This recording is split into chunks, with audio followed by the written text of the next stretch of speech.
Ururka Taakulo ay ku bohoobeen dhalinyarada degmadaasi Togwajale ayaa saaka wacyigelin ballaaran ka bilaabay gudaha degmadaasi. Dhalinyaradan ayaa shacabka degmada Wajale ka wacyigelinayay sidii ay uga hortagi lahaayeen shuban biyoodka oo maalmihii ugu dambeeyay ka dillaacay degmadaasi Togwajale. Dhinaca kale, dhalinyaradan ayaa iyagu u qaybinayay xaafadaha kala duwaneed ee degmadaasi Togwajale daawooyinka lagaga hortagayo shuban biyoodka. Haddaba munaasabad si heersare loo soo agaasimay oo ka qabsoontay cisbitaalka guud ee degmadaasi Togwajale ayaa waxaa kala soo qayb galay maamulka degmadaasi Togwajale oo horkacayaan gudoomiye ku-xigeenka degmadaasi Togwajale mudane Mursal Nuux Cismaan, xogayaha fulinta dowladda hoose ee degmadaasi mudane Cabdilaahi Xasan Samaale, iyagoo uga mahad celiyay ururka Taakulo sida ay mar walba heegan ugu yihiin wacyigelinta bulshada ku dhaqan degmadaasi Togwajale. Haddaba waxaa dhammaantoodba hadalladoodii ka mid ahaa oo u taagan inay ka hawl galaan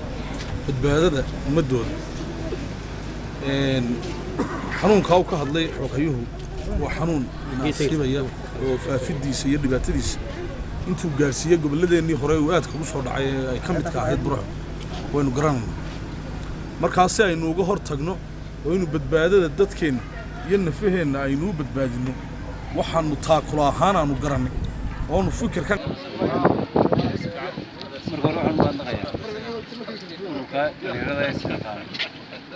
وشو كان يقولون صنعوا والله مركي لبعض مركي كوادي ويقول لك واحد أكتوبر تنكي أكتوبر السنة في ورا بيجي حدهم نروح السوق على يسدح بقلوع إذا يقولوا لي لما أنتوا نروح عسماء بقولك بحين مرة لبعض نروح بلاد مي دي لا تنكي بشي شنات لا بقول كنيت بيتهم سو دكان نشارك أنا في وجهي فحويا بعمل يجيب واحد قطان أنا يرى ويسوي القمة وعن لك يولي تبينا أو مكان غير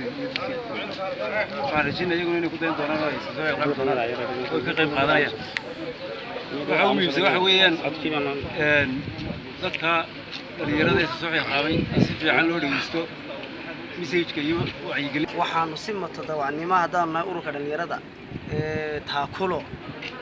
rag iyo haweenba la simatooda ma uga qayb qaadanana ama aanu diyaar u nahay inaanu ka qayb qaadano wacyigelinta ka hortagga shuban biyoodka taasi oo ka dhalatay fikirka ururka dhalinyarada Taakulo markay shireen ay arkeen hawlaha ka socda caafimaadka ka socda magaalada ayaa waxay ku tashadeen inay sameeyaan si ka hortagga mutadawacnimo ah iyagoo cid iyo kale aan waxba ka doonin oo maamulka kaashanaya maamulka dawladda hoose iyo maamulka cisbitaalkaas iyaguna si dar Ilaahay ugu shaqeynaya dadkooga waa cid xanuunsan waa waalidiintayadii iyo ciidayadii marka diyaar baanu nahay inaanu afaaf hor istaagno ka wacyigelino xanuunkaasi ka hortag ayaana ka fiican daawo ka wacyigelino bulshada degan degmada Wajale waxa ka jiray sayna ka warqabno shuban biyood baa ka jiray in laga wacyigeliyo qashinka iyo hygiene-ka iyo nadaafadda waa mid waajib ah waxaan u mahad celinayaa hadaan maamulkii degmada Wajale nahay ururka sida voluntary-ga ah ee mutadawacnimada ah isku soo xilqaamay ee Taakulo oo doonaya inay ka wacyigeliyaan oo olole ay ka bilaabaan degmada Wajale siday ugu wacyigelin lahaayeen sida qashinka iyo hygiene-ka magaalada iyo nadaafadeeda muxuu ahaayay loo hagaajin lahaa iyagoo xaafadaha iyo magaaladana ala guri u hormaraya ururka aad iyo aad baan ugu mahad celinayaa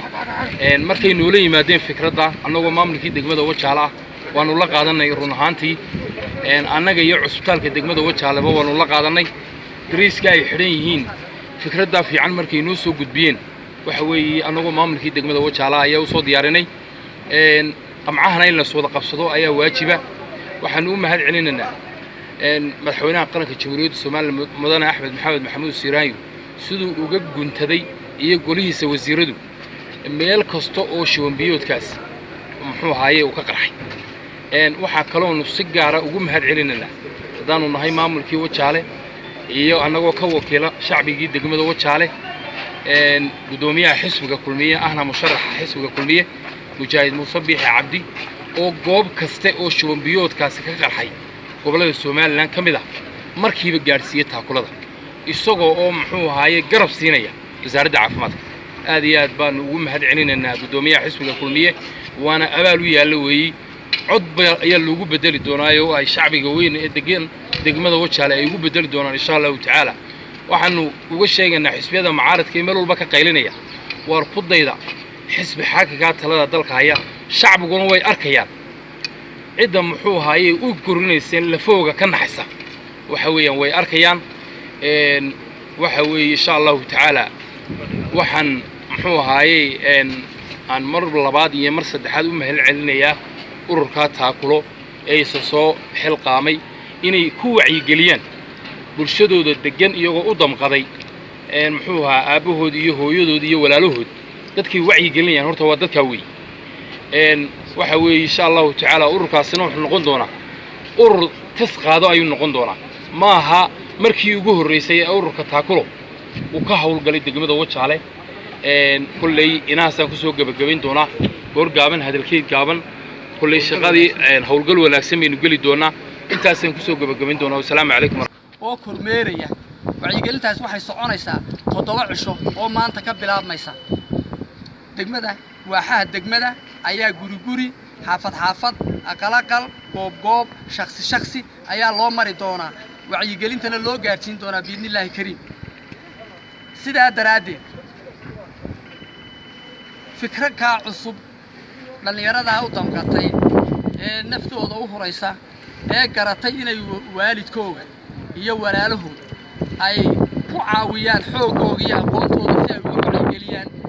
dhibaatada saameynta weyn ku leh ee ku habsatay degmada Wajaale aad baan uga mahad celinaynaa garab iyo gaashaana waanu ku garab taagnahay ka maamul ahaan Khadar Cabdi Cabdillaahi warbaahinta madaxa bannaan degmada Wajaale